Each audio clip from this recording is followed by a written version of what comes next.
All of a sudden, he just turned around and hit me terribly. After many years of silent suffering, Russian women are beginning to talk about one of their deepest secrets, sexual assault. And I was just crying, saying to him that, why don't you let me go?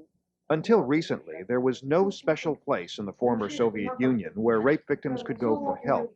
But now, a group of Russian and American women in Moscow has opened the country's first sexual assault recovery center and telephone hotline. I think it's a great problem, but it's a very secret problem because I think there is no language for this problem in our country.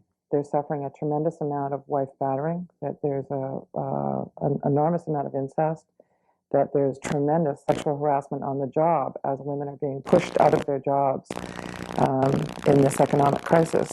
Even under communism, despite its slogans of equality, women in this country were often treated as second-class citizens. Although Russia is now undergoing many changes, women here still do very hard labor, get paid less for it than men, and comprise 75% of the unemployed.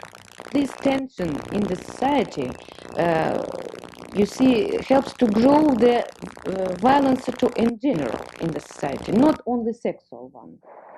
Post-Soviet life has become increasingly dangerous for women. Flagging down private cars is still a fairly common way to travel. Whenever a woman gets into a stranger's vehicle, she plays roadside Russian roulette. But it's not strangers women have to fear the most. First, I tried to, behave normal, natural. Smiled and said, no, I really don't think so. We're just good friends. It's a familiar story anywhere in the world. A woman is usually attacked by a man she knows. It all went quite peaceful for a while. But the guy was drinking more and more and more. He wanted me to go with him. And I said, no, I'm not doing this. I'm not going anywhere with you. And they pulled me into the apartment. I opened my eyes. And so I was lying in the kitchen on the floor. And the guy was standing right, on me with the knife. And I was so scared. He kept beating me and raped me many times. The stories women tell here are generally the same as those in the West.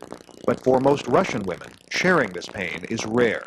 And even then, only done in whispers. We continue to be under the pressure of traditions, and our Russian traditions don't allow to, maybe Soviet tradition, to discuss openly this problem. That's why we have so much crimes. 14,000 rapes were reported last year in Russia. Experts estimate only 1 in 10 victims goes to the police, and very few rapists are convicted. Women cannot feel safe in any place in this country. But women here are starting to fight back. They're learning ancient martial arts to defend themselves against an age-old crime. Just the sort of shock therapy some Russians need. In Moscow, Terry Phillips for CBS This Morning.